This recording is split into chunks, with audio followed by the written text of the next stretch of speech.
والسماء بنيناها بأيد وإنا لموسعون والأرض فرشناها فنعم الماهدون ومن كل شيء خلقنا زوجين لعلكم تذكرون صدق اللہ العظیم۔ سورہ ذاریات کا تیسرا درس، 2 رکوع ہو گئے، 46 آیتیں ہو گئی ہیں۔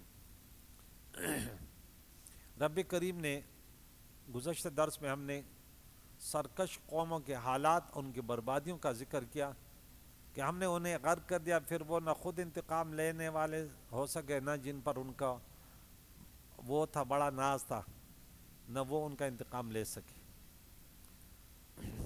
اب اللہ تعالیٰ اپنی قدرت کے دیکھیں، اب ذرا دیکھیں، آنکھیں کھولیں تو جو معبود برحق ہے تمہیں یقین آ جائے گا کہ دیکھیں وَالسَّمَاءَ بَنَيْنَاهَا، آسمان کو ہم نے بنایا۔ رب فرماتا ہے انسان کی تصور یہاں تک جا سکتی ہے کیسے، یہ کتنا اتنی اس کی اونچائی کیا ہے، دنیا کے سائنس نے کتنی ترقی کی، آسمان کے قریب پہنچے۔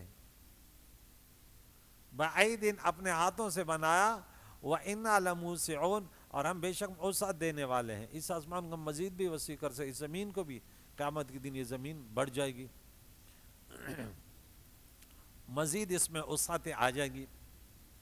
تو بغیر فرشتوں کے وسیلے سے آسمان بنائے، دست قدرت سے، ہر چیز کا خالق اللہ تعالیٰ ہے، لیکن آسمان اللہ فرماتا ہے بِأَيْدٍ، ہم نے ہاتھوں سے بنایا، اور وَالْأَرْضَ فَرَشْنَا اور ہم نے زمین کو فرش بنایا۔ الذی آیت نمبر 22 میں ہم نے پڑھا تھا سورہ بقرہ میں کہ الذی جعل لکم الارض فراشا، اور یہاں سورہ ملک میں ہم نے پڑھیں گے، سنتے رہتے ہیں، ذلولا، اور یہاں فرشناہا ہم نے اس کو فرش بنایا، زمین کو، کہ زمین اس قدر وسیع ہے کہ باوجود گول ہونے کے فرش کی طرح لگتی ہے، بالکل یوں نہیں لگی، حالانکہ گول ہے یوں نہیں لگ رہی، آپ چلیں تو بالکل فرش کی طرح ہموار لگتی ہے انسان کے نظروں کے مطابق، کہ جہاں تک انسان کے نظر جاتے بالکل سیدھی بچھی ہوئی ہے، گول چیز تو یوں نظر آتی ہے نا، بولا اس کے باوجود بھی تو نہ لوہے کی طرح سخت ہے کہ انسان اس پہ چلنا اس دشوار، اس سے فائدہ بھی نہیں، اور نہ پانی کی طرح نرم ہے کہ انسان اس میں ڈوب جائے۔ یہ اللہ کی قدرت کی بڑی دلیل ہے۔ پھر اتنی بڑی زمین آسمان کے وسعت کے مقابلے میں ایسی ہے جیسے میدان میں ایک چھوٹا سا ذرہ ہو۔ فَنِعْمَ الْمَاهِدُونَ ہم کیا ہی اچھے بچھانے والے ہیں۔ اللہ تعالیٰ فرماتا ہے یہ اللہ تعالیٰ کی قدرت ہے کہ تم دیکھو انسان، اور پھر بھی تم بتوں کے سامنے سجدہ ریز ہو، پھر بھی اس رب کے قدرت پر تمہیں یقین نہیں ہو، غیروں کے سامنے جھکنے والے ہو۔ وَمِن كُلِّ شَيْءٍ اور یہ دیکھو خلقنا زوجین، ہم نے ہر چیز کے جوڑے بنائے۔ رب کی ذات ایسے ہے کہ جو جوڑا ہوگا وہ حادث ہے، اللہ کی ذات ہے کہ وہ یکتا ہے، وہ وطر ہے، اس کا جوڑا نہیں ہے، بس باقی ہر چیز کو اللہ تعالیٰ نے لعلکم تذکرون تاکہ تم ذرا سوچو، ذرا پند حاصل کرو، ذرا دھیان کرو۔ زمین آسمان، دن رات، نر و مادہ، چاند و سورج، گرمی و سردی، بحر و بر، خشک و تر، یہ اللہ کی قدرت ہے۔ میدان و پہاڑ، جن و انس، ایمان و کفر، سعادت و شقاوت، ہر چیز دو، حق و باطل، موت و زندگی، دایاں بایاں، فقیری غنا، صحت مندی غربت، گورا تو کالا، طاقتور تو کمزور، دولت مند تو غریب، ہر چیز میں تو دیکھ۔ کہتے انسان ہر چیز کی ضد، یعرف العشاء بازدادہا، روشنی کو ہم کیوں جانتے کہ اندھیرا ہے، طاقتور کو کیوں جانتے کہ ساتھ کمزور ہے، غریب کو کیوں جانتے کہ ساتھ دولت مند ہے۔ رب فرماتا ہے اس میں تم ذرا سوچو، بلکہ اب سائنس کی تحقیق سے پتہ لگا کہ درخت و پتھروں میں بھی نر و مادہ ہیں، نہ درخت سے ہوا لگ کر مادہ درخت سے جب چھوتی ہے تو پھل زیادہ آتا ہے، اگرچہ نر درخت دور ہو۔ ان چیزوں کی بھی نسلیں ہیں، مگر طریقے جدا جدا، اور انسان اب کوشش کر رہا ہے، کیونکہ اللہ نے تو یہ فرما دیا نا ہر چیز میں جوڑیں بس. اب اگر ہمیں نظر نہیں آتی وہ ہماری علم کی کمی ہے، کیونکہ اللہ فرماتے تمہیں بہت وما اوتیتم من العلم الا قلیل، تمہیں بہت کم علم دیا ہر چیز کی تک کما کا حق ہو تو کسی کی بس کی بات نہیں ہے. ففروا الی اللہ ہے تو اللہ کی طرف بھاگو، اس طرح سوائے اللہ سے فرار کرو، اللہ سے قرار کرو، کفر سے بھاگو، ایمان کی طرف، غفلت سے بیداری کی طرف، گناہ سے توبہ کی طرف، ناراضگی سے رضا کی طرف، غیر سے اللہ کی طرف. یہ اللہ تعالیٰ فرماتے ففروا الی اللہ، تو تم اللہ سے، اللہ تعالیٰ کی بندگی، یہ اللہ کی طرف آنا ہے. اب ابراہیم خلیل اللہ نے فرمایا، قرآن میں اللہ فرماتا ہے کہ میں اللہ کی طرف جا رہا ہوں. کیا معنی؟ اللہ کی رضا کی طرف، اللہ کی بندگی کی طرف. ورنہ اللہ تعالیٰ تو مکان سے تو پاک ہے، جگہ سے تو پاک ہے. تو کہتے ہیں اللہ کی طرف بھاگو، نافرمانی کو چھوڑو، اللہ کے اوامر کے امتثال کے لیے آؤ. اللہ کی طرف آنے کا معنی یہ ہے. نافرمانی سے، اب نافرمانی کرو گے تو دور ہو جاؤ گے نا اللہ کی رحمت سے. انی لکم منہ نذیر مبین، محبوب کہہ دو میں اللہ کی طرف سے کھل کر ڈرانے والا ہوں، کہ کسی چیز کو چھپانا نہیں، کھل کر. علماء اور رسائے انبیاء ہے، یہ کھل کر بات کریں. لالچ بہت بری چیز ہے، جہاں لالچ آ جاتی ہے نا پھر وہاں زبان پہ تالے لگ جاتے ہیں. اللہ کے نبی نے فرمایا اللہ فاسق کے احسان سے بچا. اب تم پر کوئی احسان کرے گا پھر اس کے عیب کیسے بیان کرو گے؟ تو اس لیے اللہ کے حضور ہاتھ اٹھا کے اللہ تعالیٰ مجھے یہ توفیق تو نہیں دی میں دین کی تبلیغ کروں، اب فاسقوں کے احسان سے مجھے بچا. بس احسان کرے گا تو پھر الانسان عبد الاحسان ہوتا ہے، تو وہ پھر مجبور ہوتا ہے. بیٹھتا ہے نا ممبر پر تو دیکھتے ہیں کہ یا اللہ خیر، جس موضوع میں وہ احسان کرنے والا جس گناہ میں وہ غرق ہے، اب یہ وہ موضوع چھیڑے گا بھی نہیں. بولے کہ ناراض ہو جائے گا، کل چندہ نہیں دے گا، کل پیسے نہیں دے گا، کل یہ نہیں دے گا. اللہ کی پناہ. پیارے نبی کے اسوہ حسنہ میں بہترین ہمارے لیے جو ہے نا سبق ہے، لقد کان لکم فی رسول اللہ اسوۃ حسنہ، سورہ نمبر 33 آیت نمبر 21 سورہ احزاب. وَلَا تَجْعَلُوا مَعَ اللَّهِ إِلَٰهًا آخر. یہ منظر تمہیں دکھایا گیا، ذرا غور کیا تم نے، زمین و آسمان ہر چیز کے جوڑے میں تم نے غور کیا تو جب نہیں ہے تو فَلَا تَجْعَلُوا، تو اب اللہ کے ساتھ دوسروں کو خدا مشکل کشا نہ بناؤ کہ یہ بت یہ کرتا ہے، یہ فلاں یہ کرتا ہے، امریکہ یہ کرتا ہے تو چین یہ کرتا ہے، ہماری مشکلیں دور کرے گا. یہ غلط فہمی ہے تمہاری. اللہ فرماتے مشکلیں تو میں دور کرتا ہوں. لاچار کی فریاد کون سنتا ہے؟ ہم سورہ وہ 20 پارہ کے پہلے صفحے میں ہم پڑھ چکے تھے کہ وہ اللہ خیر اما یشرکون، یہاں پہ 19 پارہ ختم ہوا تھا. پھر وہاں سے شروع امن خلق السماوات امن یجیب المضطر، یہ چلتے چلتے یا وہ ذات جو دکھوں فریاد رسوں کی فریاد سنتا ہے وہ کون ہے. تو بت پرستوں کو چیلنج کیا کہ دیکھے یہ تو اللہ کے ساتھ دوسرے خدا نہ بناؤ. دوسرے الہ کا معنی ہوتا ہے مشکل کشا، فریاد رس، سختی میں اس کو پکارنا. الہ کے علامہ بیضاوی نے بڑے ایسے ایسے معنی کیے کہ آپ اس کے معنی سنو گے کہ الہ ہوتا کون. تکلیف میں جس کو پکارا جاتا ہے اور وہ تکلیف کو دور کرتا ہے، جیسے ہم سورہ نام میں پڑھ چکے ہیں کہ تم ہر مشکل میں، اللہ فرماتے ہیں ہمیں پکارتے ہو مشرکو، جب ہم تمہاری مشکلوں کو دور کرتے ہیں کل کر جو تمہاری مشکلیں، پھر بھی تم مشکل وہ شرک میں مبتلا ہوتے ہو. دریا میں جب ڈوب رہے ہوتے ہو تو کیا اللہ اس سے نجات دے، پھر نہیں کرے. جب باہر خشکی پہ آتے ہو پھر وہی حالت. تکلیف آ گئی تو اللہ اللہ، تکلیف دور ہو گئی تو پھر انی لکم منہ نذیر مبین. اللہ کے ساتھ دوسرے کو خدا نہ بناؤ. دیکھیں میں اس کے طرف سے کھلا پھر آیا کھلا ڈرانے والا ہوں. تو لا تجلو میں توحید کا سبق ہے، اور انی لکم نذیر مبین میں رسالت کا وہ ہے. رسول اللہ اللہ تعالیٰ کے طرف یہ بلانے والا ہے، عبادت کے طریقے بتانے والے ہیں، اس جیسا کوئی بتانے والا نہیں ہے، کھل کر بتائے جو ہمارے طریقے ہیں کامیابی ہے، ایک مسئلہ ایسے نہیں ہے جو عقائد و جان نے نہ بتایا۔ اب حضور کی سنت دین سیکھو اور اس پر عمل کرو، رسالت اس پر ختم ہے، اب قیامت تک کسی کی ضرورت نہیں پڑے گی، نئی طریقے کی ضرورت نہیں پڑے گی۔ اس لیے بدعات بدترین چیز ہے، شرک کے بعد سب سے بری چیز بدعت ہے۔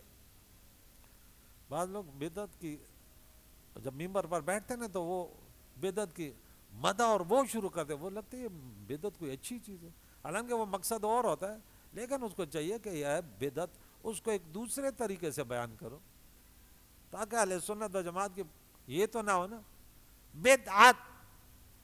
یہودی جو ہے نا ان کی بربادی بھی بدعات پر ہوئی، کیونکہ وہ ایسی چیز ہوتی اپنے طرف سے بنائی لیکن فرض سے بڑے مرتبہ تک لے گئے کہ یہ جو ہم نے ایک ہوتا ہے حسنہ وہ اپنی جگہ لیکن اس کا مستحب عمل کہتے ہیں، ورنہ فی نفسی جو بدعت ہے جیسے حسد فی نفسی بری چیز ہے نا، لیکن ایک جگہ ہے کہ دو چیزوں میں حسد جو ہے نا، حالانکہ وہاں پہ علماء نے لکھا یہ حسد بمعنی غبطہ ہے کہ ان کو اللہ نے یہ نعمت دی ہے کہ صدقات کرتا ہے، خیرات کرتا ہے، علم کرتا ہے، اس پر عمل کرتا ہے، دوسروں کو پہنچاتا ہے، تو میں میرے دل میں بات ہے کہ میں بھی ایسے کروں گا، تو اس کو اصل میں الفاظ تو حسد کے آئے ہیں، لیکن حسد تو یہ ہے کہ کسی کو نعمت والے کو دیکھ کر کہ یہ نعمت اس سے چھینی جائے، بس مجھے ملے یا نہ ملے، وَكُلُّ ذُو نعمت محسود، لیکن یہاں حسد بمعنی غبطہ ہے، تو جہاں ہم حسنہ کہتے ہیں وہ مستحب عمل کو کہتے ہیں، ورنہ فی نفسی بدعت جو سنت کے مقابل ہو،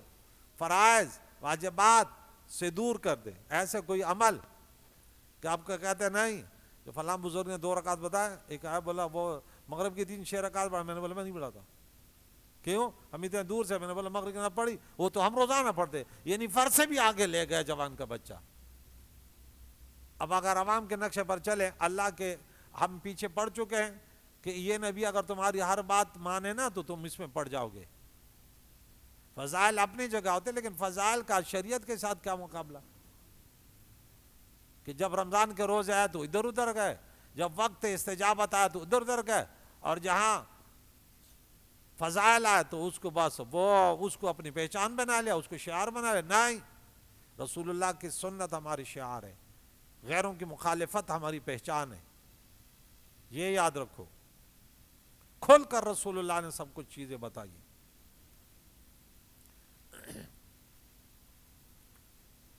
كذلك ما أتى الذين من قبل من رسول إلا قالوا ساحر أو مجنون، حضور کو اللہ نے تسلی دے کے یہ طریقہ سب کا رہا،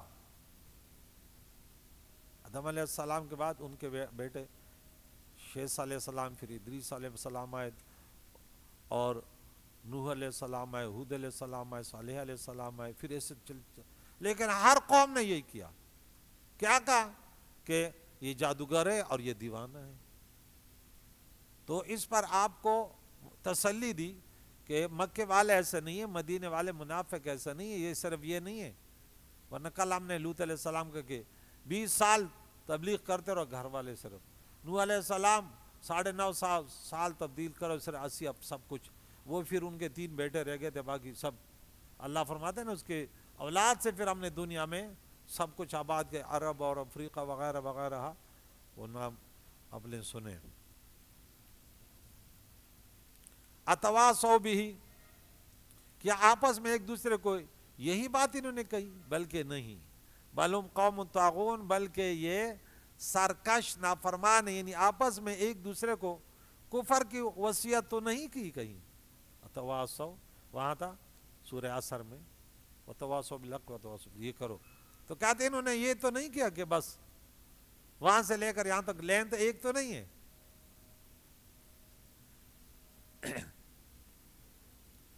کیونکہ ان کا زمانہ و جگہ اور تھے، الگ الگ تھے، ان کا وقت و مکان الگ، کفر میں شرکت کی وجہ سے یہ ہے کہ ان سب کو بہکانے والا ایک ہی ہے، یعنی ابلیس اس سے معلوم ہوا کہ اگرچہ کفر کی نوعاتیں بہت ہیں مگر سرکش و بغاوت میں سب ایک ہی ہیں، الکفر ملت واحدہ، تو یہ لگ رہا ہے کہ انہوں نے ایک دوسرے کو تاکید کی کہ بس اسی پر جب بھی نبی ہے تو شیطان نے ورغلایا. فَتَوَلَّ عَنْهُمْ فَمَا أَنْتَ بِمَلُومٍ، اے محبوب اب ان سے منہ پھیر لو، آپ نے اپنے فرائض پورے کر لیے نا، آپ پر کچھ الزام نہیں ہے، کوئی ملامت نہیں ہے کہ ایمان کیوں نہیں لائے، یہ آپ کی ذمہ داری نہیں ہے. آپ پر اصال المطلوب نہیں ہے، کسی کے دل میں ایمان پیدا کرنا نہیں ہے، بس صرف دکھانا یہ صحیح ہے غلط بس. سورہ قصص میں ہم پڑھ چکے تھے کہ اِنَّكَ لَا تَهْدِي مَنْ أَحْبَبْتَ وَلَكِنَّ اللَّهَ يَهْدِي، وہاں یہی معنی تھا کہ آپ ہدایت نہیں دے سکتے، یعنی ہدایت پیدا نہیں کر سکتے. پھر سورہ شورا کے 52 نمبر آیت میں پڑھا تھا کہ اِنَّكَ لَا تَهْدِي إِلَىٰ صِرَاطٍ مُسْتَقِيمٍ، آپ ضرور سیدھے راہ سے، وہاں تو آپ راستہ دکھا سکتے ہیں، وہاں تو آپ پیدا نہیں کر سکتے، وہاں تخلیق کے معنی میں، یہاں دکھانے، وہاں اصال المطلوب کے معنی، یہاں جو ہے نا اراۃ الطریق کے معنی میں، دونوں اپنی اپنی جگہ صحیح ہے. غلط اور صحیح بس، یہ آپ لا اکراہ فی الدین 256 نمبر آیت، کہ کوئی زبردستی نہیں، کیونکہ دل صرف اللہ کے قبضے میں. آپ صرف بتا سکتے غلط کر رہے ہو صحیح کر رہے ہو، بس یہ صحیح ہے غلط ہے، باقی فکر نہیں کرو، اتنے اپنے فرائض پورے کرو. آپ غلط راستے پر گامزن ہیں، خطرہ ہو سکتا ہے. باقی ڈاکٹر زبردستی سے دوائی نہیں کھلا سکے، بولا کہ یہ آپ کی دوائی، یہ پرہیز، بس یہ جسمانی تربیت ہے. انبیاء علیہ السلام نے روحانی تربیت کی، علماء روحانی تربیت کریں، بس یہ صحیح ہے غلط. لوگوں سنو، ہم تمہیں صحیح راستہ دکھاتے ہیں، نمازی بنو، روزہ رکھو، زکوٰۃ دو، والدین کی خدمت کرو، تعاون البر والتقویٰ پر عمل کرو، یہ نجات کا راستہ ہے. ظلم سے تم نہ کرو، خاندانوں سے برا سلیقہ نہ کرو، ورنہ غلط راستے پر گامزن ہو جاؤ گے. ان کی بکواس کی پرواہ نہ کرو، آپ کا کام ہے تبلیغ کرنا. وَذَكِّرْ فَإِنَّ الذِّكْرَىٰ تَنفَعُ الْمُؤْمِنِينَ، اے محبوب اب نصیحت کریں، انہیں سمجھائیں ذرا، کیونکہ نصیحت جو ہے نا مسلمانوں کو فائدہ دیتی، مسلمانوں کو، کیونکہ مسلمان کے اندر دولت ایمان ہے، انہیں نصیحت کرنا جو ہے یہ فائدہ مند ہے. تو صحابہ کو بڑی فکر لاگو ہو گئی کہ اللہ تعالیٰ نے فرمایا ان سے منہ پھیر لیا بلا منی، تو بولا عذاب آئے گا، ڈر گئے. تو اللہ نے فرمایا نہیں، تبلیغ کریں، آپ کی تبلیغ میں فائدہ ہے، لیکن تبلیغ میں یہ نہ کریں کہ کیوں مسلمان نہیں ہو رہے، یہ پرواہ نہ کریں، آپ اپنے فرائض پورے کریں. تو ہر حالت میں علماء نے تبلیغ کرنی ہے، لوگ مانے یا نہ مانے. بعض لوگ کہتے ہیں آپ کیوں تبلیغ کرتے ہیں، وہ تو ماننے کو تیار نہیں ہے. بھائی مانے یا نہ مانے، ان الذین کفروا سواء علیہم اانذرتم ام لم تنذرہم لا یؤمنون. اب انہیں ڈرائے یا نہ ڈرائے، ان کے لیے برابر ہے، آپ کے لیے نہیں ہے، آپ کے تو فرائض ہیں.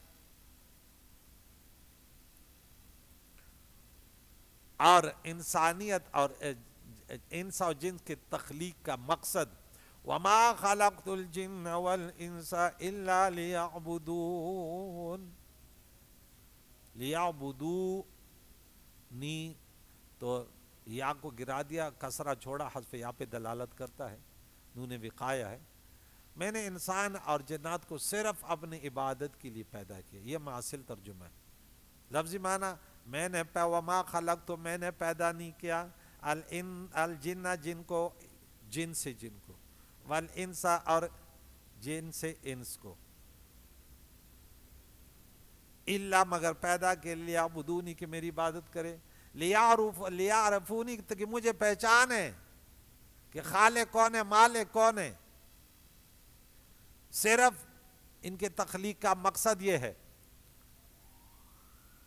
عبادت ایک اختیاری ہے جس پر جزا اور سزا ہے، اور دوسری وہ اضطراری ہے، وہ تو ساری مخلوق اس میں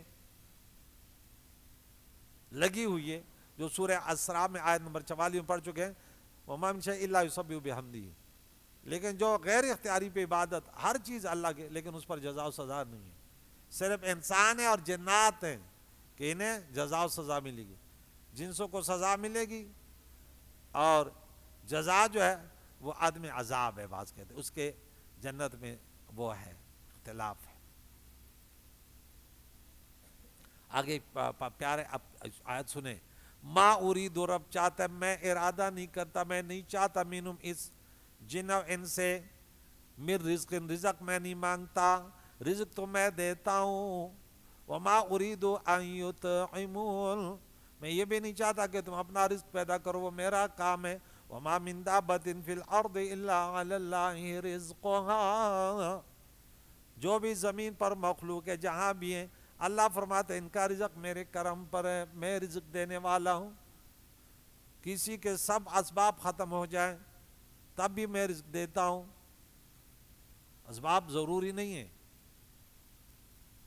تو نے پتھر میں کیڑے کو پالا،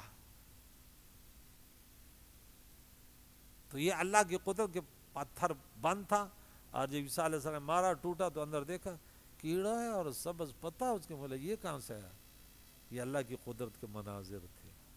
یہ تو بس انسان تو اچھی نیت سے کریے، عبادت ہے، جہاد ہے، باقی رزق اللہ فرماتا ہے ہم دیتے ہیں۔ تو میں کہتے ہیں او ما اريد ان يطعموني، میں ان سے یہ تھوڑی چاہتا ہوں کہ مجھے کھلاؤ۔ ملک کا بادشاہ کہتے ہیں نا ٹیکس دو، ہر چیز پر ٹیکس ٹیکس ٹیکس ٹیکس، عوام کی کمر توڑ ڈالی اور خود پیسے لیے اور باہر ملکوں میں بنگلے بنائے۔ اللہ اللہ، اللہ فرماتے ہیں جتنا نظام چل رہا ہے فری، کھاؤ پیو فری۔ بتاؤ ماں کے پیٹ میں جب تھا تو کون تمہیں دیتا تھا؟ کوئی راستہ تھا؟ کیسے رزق دیا؟ سوچنے کی بات ہے۔ تو یہاں پہ آج جب طاقتور بن کے تو حرام کی طرف بڑھ رہا ہے، کیوں بڑھ رہا ہے؟ تو ان یطعمونی، اور یا میں ان سے رزق نہیں مانتا کہ مجھے کھلائیں، کہ مجھے روزی دے یا میرے مخلوق کو یا خود اپنے کو، کیونکہ سب کا رازق اللہ فرماتا ہے میں ہوں۔ خلاصہ ہے کہ جن و انس کی پیدائش کا اصل مقصد روزی کمانا نہیں بلکہ عبادت ہے، روزی عبادت کے تابع ہے۔ جیسے بادشاہ نوکروں کو اپنی خدمت کے لیے رکھتا ہے، تنخواہ خدمت کے توفیل ملتی ہے، اگر وہ خدمت چھوڑ دے تو تنخواہ کے مستحق نہیں۔ رب کی رحمت ایسے نہیں ہے، وہ عبادت نہ کرے تب بھی رزق دیتا ہے۔ کافر مسلمان سے اچھا کر کہتے چلو چند دن کھا لے پھر آگے دیکھتے ہیں۔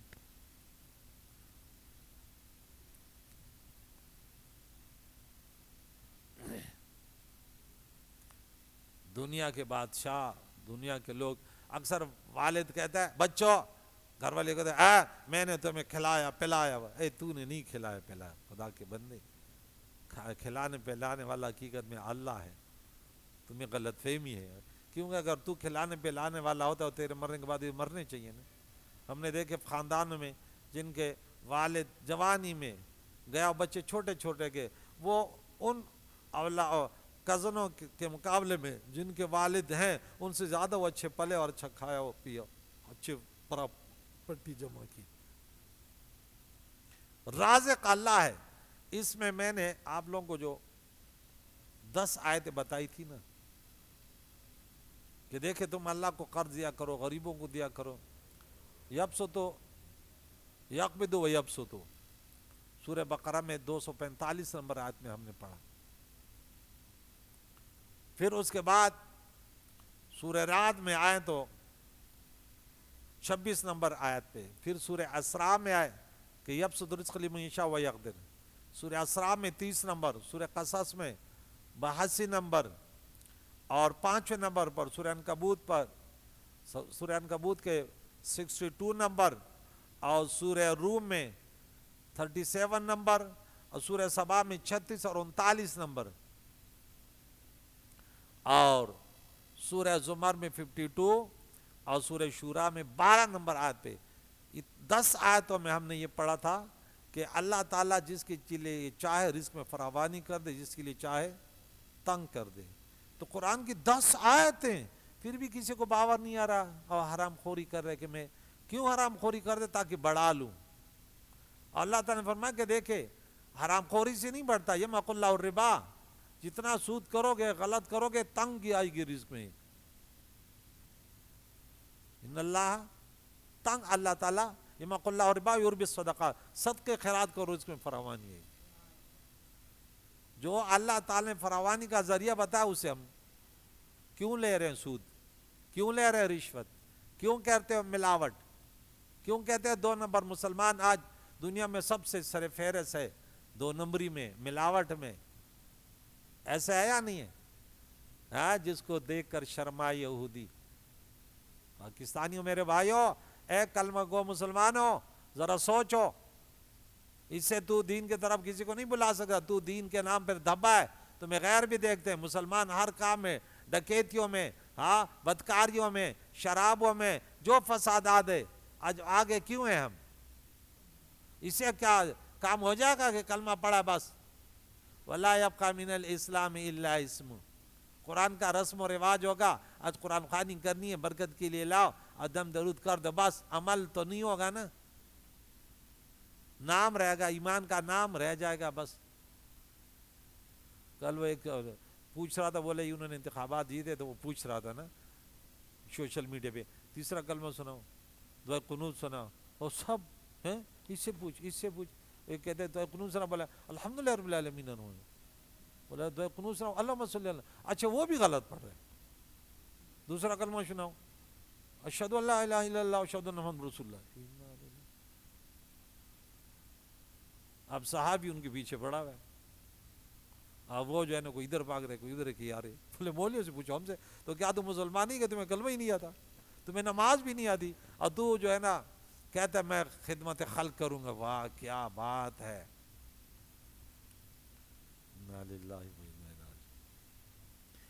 ان اللہ هو الرزاق. وہیں صرف دیکھیں، ان اللہ رازق صرف اللہ حسر کے ساتھ ہے. اللہ ہی صرف رزاق، صرف اللہ ہے. یہاں صرف ہے، حسر ہے، کوئی رزق نہیں دے سکتا. ایک شخص تھا، وہ بڑا دنیا دار تھا نا، کسی نے یہ واقعہ سنا. وہ اپنے ایک اس میں گیا کمرے میں، اس میں جواہرات و بڑی دنیا جمع کی. اس کا دروازہ بند ہو گیا. وہ ڈھونڈ رہے لوگوں نے پتہ کیا ہے، جب کھولا تو وہ وہاں مرا پڑا ہوا تھا. میں بولا دیکھ تو نے اتنے جمع کیے، دیکھتے ہیں کہ تو اپنا پیٹ تو بھر لے بھی سے. صرف رزاق اللہ ہے، یہ عقیدہ رکھو، کوئی رزق نہیں دے سکتا.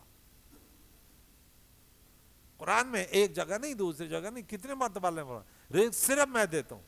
تو اللہ فرماتا ہے رزق میں دیتا ہوں، مجھ سے رزق مانگو نا.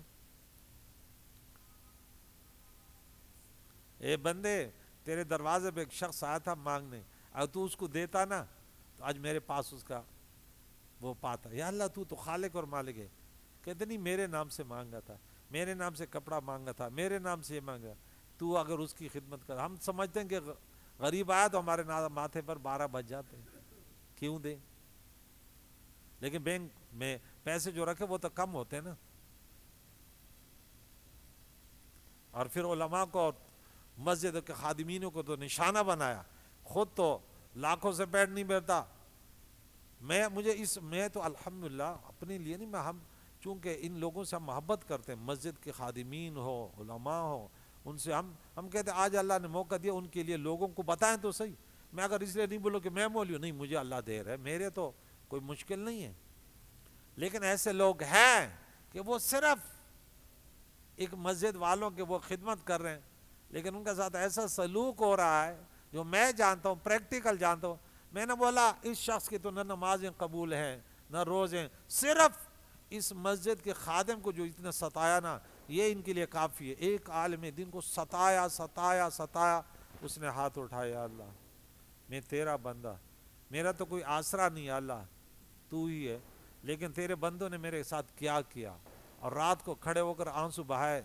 تو اس کا تو بیڑا جو مسجد پر معمور تھا کہ تو نے اس کا اب اس کی تنخواہ بڑھانی گھٹانی، تیرے تو نے کبھی سوچا بھی نہیں تھا. حالانکہ ایک تو وسائل نہیں ہوتے، میں ان مسجدوں میں جہاں وسائل ہیں، اب یہ کیا اللہ کو جواب دے گا کہ آپ تو مسلمان تھے، علماء وہ تو علماء سے محبت کرتے ہیں. مسجد کی چیزوں میں یہ صرف اللہ کی بندگی. دوسرے دکان ہے 50,000 کی چلے گی، مسجد کی 5,000 کی کیوں؟ اپنی غمی خوشی کرنی ہے نا. یہ کون سا وہ ہے؟ نہیں بھائی. بولے اس میں امام کو پالنا ہے، خادم کو پالنا ہے، اس کو اتنے لوگوں کے لیے پانی، یہ سب کوئی آسان کام ہے؟ نہیں بھائی، میرے اور آپ کی دوستی الگ ہے، لیکن مسجد پر دوستی نہیں کریں گے. مجھ سے کوئی کہتے دوستی مسجد، نہیں بھائی، میں قرآن بیان کروں گا، میں اس کی کسی کی دوستی کا لحاظ تھوڑی کروں گا. کوئی بھی ہو، میرا باپ ہو، میرا رشتہ دار ہو، پرایا ہو، بڑا ہو، طاقتور ہو، کمزور ہو، میں نے تو دین بیان کرنا ہے نا، ورنہ رسول اللہ تھوڑی اپنا محلہ چھوڑتا. کیا اس کی فیملی نہیں تھی؟ کیا وہ انسان نہیں تھے؟ لیکن اللہ کے رضا کے لیے سب کچھ فنا کر دیا. میں جب ممبر پر بیٹھتا ہوں میں نے کہتا نہیں اب دوستی نہیں رہ گی، اب میں صرف فرائض بیان کروں گا. اللہ کا حکم کیا ہے، میرے نبی کی سنت کیا ہے، بس. کوئی راضی ہو یا، اور سب کا راضی ہونا کس کی علامت ہے؟ یہ بھی بے ایمانی کی علامت ہے. ورنہ نبی جیسے اخلاق کس سے، اور جو صدیق اکبر جیسے اخلاق کس کے، صدیق عمر فاروق جیسے اخلاق کس کے، عثمان بن عفان جیسے اخلاق کس کے، شیر خدا کرم الوجہ کریم جیسے اخلاق کس کے. جب ان کے دشمن بنے پتہ چلا کہ دشمن کے دین تو ہوتے رہ گئے، اور جو دیندار ہیں میری بات سن کے بولیں گے لبیک، ہم نے تو کبھی سوچا بھی نہیں. اس میں ایک چیز آپ کے پاس صرف اتنے اختیارات ہیں کہ آپ کے جیب سے بھی نہیں جاتا. میں ایک بڑا ہوں، مسجد کا بڑا ہوں، میرے جیب سے جاتے نہیں ہے، میرے امام ہے یا مؤذن ہے یا خادم ہے، اور میری وجہ سے وہ تڑپ رہا ہے. وہ دل میں جو ہے نا بدعا یہ نہیں کہ یوں کرے، بس اللہ دیکھ رہا ہے کہ اس نے اس کو کتنا ستایا، کتنا دکھ دیا. بس جہاں جب میں جاتا ہوں ادنا سے ادنا چوکیدار سے بھی کم تنخواہ، حالانکہ وہ مفتی بھی ہے، وہ شیخ القرآن بھی ہے، شیخ الحدیث بھی ہے. آپ کے مسجد میں وہ خدمت جھاڑو لگا رہے. آپ نے بولا میرا تو اب بس چل گیا. وہ کہتے ہیں نا کلو انا یندو بیا، اب اس کے اندر یہی بھرا ہوا تھا. اس نے بولا چلو اب تو پتہ چلا، اس کو تو اس کی کھال اتاریں. تو رزاق اللہ ہے، رزق تو اللہ دے گا، لیکن ہماری نیتوں پر ہمیں سزا دے گا. ہمیں تو بولو انشاءاللہ بس چلے، علماء کی سب سے پہلے خدمت کریں گے انشاءاللہ. اللہ انہیں اجر عظیم عطا فرمائے. علماء سے اگر پوچھتے کوئی خدمت ہو تو بتائیے، اللہ انہیں اجر عظیم عطا فرمائے. کیونکہ یہ اللہ کی قدرت ہے. دیکھیں جتنے بھی دین کے کام کرنے والے ہوتے ہیں نا، یہ اکثر اللہ تعالیٰ دوسری جگہوں سے بھیجتے ہیں. دیکھا آپ نے کبھی؟ میرے محلے میں جو آتا ہے، میرے محلے کے امام ہے، وہ دور دراز علاقے سے آ گئے تھے. اب اللہ یہ بھی آزماتا ہے کہ ایک تو عالم دین ہے، دوسرا مسافر ہے، ان کا کوئی گھر بار کوئی فیملی نہیں ہے. اب ان کا لحاظ اس لیے نہیں ہے کہ طاقتور ہے فیملی والے، وہ تو تنہا ہے. کوئی بھی، میں کہتا ہوں محلے کے امام سے کوئی بھی لڑ سکتا ہے، کیونکہ ان کے اندر تو پاور تھوڑی ہے. لیکن لڑنا ان سے بڑا مشکل ہے. اللہ فرماتا ہے تو نے تو اس کو تنہا سمجھا، تو نے فرعون کا کردار ادا کیا، لیکن میں نے فرعونیوں کے ساتھ کیا کیا تھا، پھر تو ان سے زیادہ طاقتور نہیں ہے. اللہ انہیں اجر عظیم عطا فرمائے جنہوں نے علماء کی خدمت کی، دیندار لوگوں کی خدمت کی. یہ مسجدیں ان لوگوں کی برکت سے آباد ہے. ورنہ میں کبھی اپنے بیٹے کو پھر مولوی آپ نسل میں نہیں بنوں گا. میں بولے گا بیٹے کچھ بھی کرو دین کے قریب نہیں آنا، یہاں لوگ صحیح ستاتے ہیں، پھر دور رہنا. کہ 20 سال 40 سال شیخ الحدیث رہا، شیخ القرآن رہا، تنخواہ کتنی؟ 12,000. ادھر جو ہے نا 4 کلاس اسکول پڑھی، تنخواہ کتنے؟ 50,000. ہی کیا ہوا؟ اب کے وہ اسکول والا کہتے بس 2 گھنٹے ٹیوشن پڑھا تو کتنے 20,000 دے رہے تھے. امام سے باپ میں 24 گھنٹے لگا رہتا ہوں، عید کے دن بھی. آپ کی تنخواہ کتنے؟ 10,000 ہے. وہ بولے کہ اپنی نسلوں کو پھر میں بھی، کیونکہ ہم سب یہ چاہتے ہیں نا کہ ہماری اولاد کو تھوڑی سہولت ہے، تو ہو نا. کوئی باپ اپنے بچوں کو جو ہے نا مشقتوں میں ڈالنے کے لیے تیار نہیں ہے. ہم تو سمجھتے ہیں نا دین سیکھے گا تو اور اس کے مزے. ارے دین سیکھو تو بولو رسول اللہ صلی اللہ علیہ وسلم کی سنت، اولیاء کی کتنی مشقتیں برداشت کرنی پڑتی ہے. پھر پیٹ کے ساتھ جو ہے نا پتھر باندھنے کے لیے بھی تیار ہو. پھر وہ بنگلے نہیں بنا سکتا، وہ گھر نہیں بنا سکتا.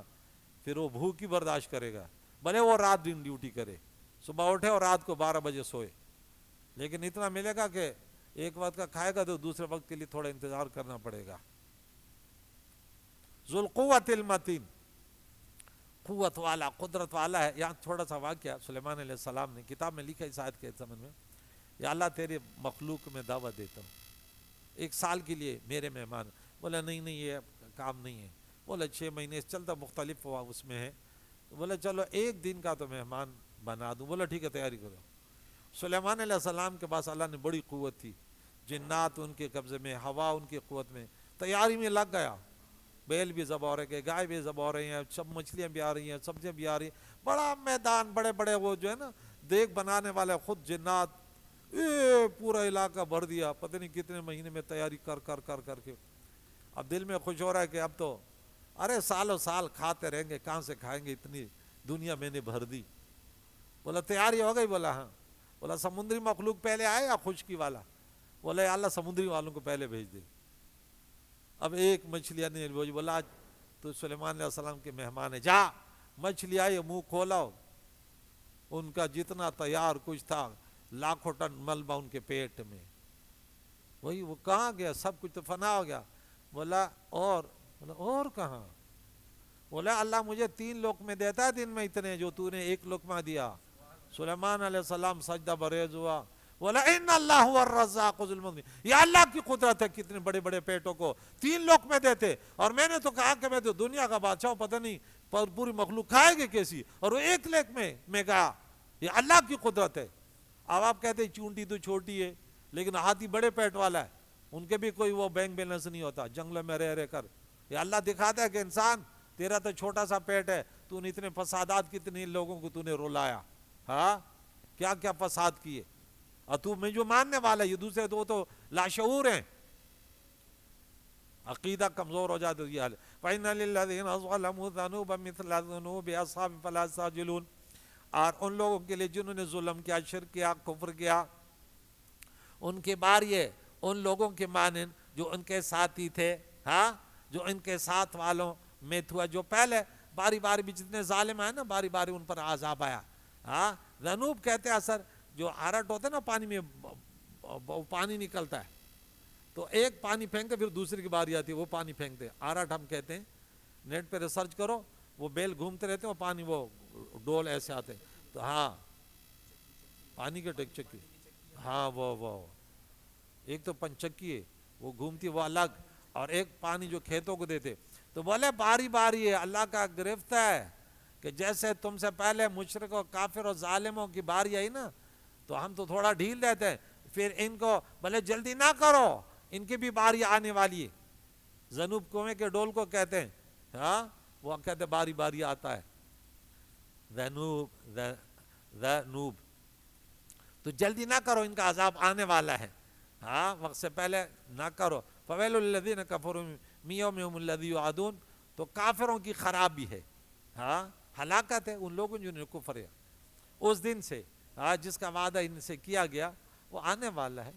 تو اللہ تعالیٰ ہمیں آج سورہ زاریات کا درس ختم ہوا، کریم مولا قبول فرمائے، جتنے میرے بھائی بیٹے یہاں جمع ہیں اللہ تعالیٰ ہم سب کو عمل کرنے کی توفیق عطا فرمائے جو ہمارے سمجھ میں آیا، اور اللہ تعالیٰ ہم سب کے پریشانی اس کی برکت سے دور فرمائے، قرآن پاک کے قریب کر دے۔ اللہ یا اللہ ان کا جو یہ وقت ہے یہ یقیناً قبر میں یہی کام آئے گا کہ انہوں نے سوشل میڈیا کو چھوڑا، اب کام کیا پورے دن تھکے ہوئے، پھر بھی تیرے کلام یا اللہ تیری محبت میں تیرے نیک بندوں سے محبت کرنے والے آج آ کے درس قرآن، آج نہیں روزانہ یہ درس قرآن سنتے ہیں، یا اللہ ان کی مشکلیں دور فرما، یا اللہ اخلاص کے ساتھ حیات طیبہ کے رات دن گزارنے کی توفیق عطا فرما، اپنے خاندان سے محبت سے رحمی کرنے والے، بڑوں کی تعظیم توقیر اور چھوٹوں پر شفقت کرنے والے، یا اللہ ایسے مسلمان بننے کی توفیق عطا فرما کہ پوری انسانیت میں مسلمانوں کا بول بالا ہو، اور اس کردار سے بجا جو مسلمان کے نام پر دھبا بنے، بیماروں کو شفا دے، بے روزگاروں کو رزق حلال، خصوصاً جو یہاں موجود ہیں ہم سب کے مرحومینوں کی مغفرت،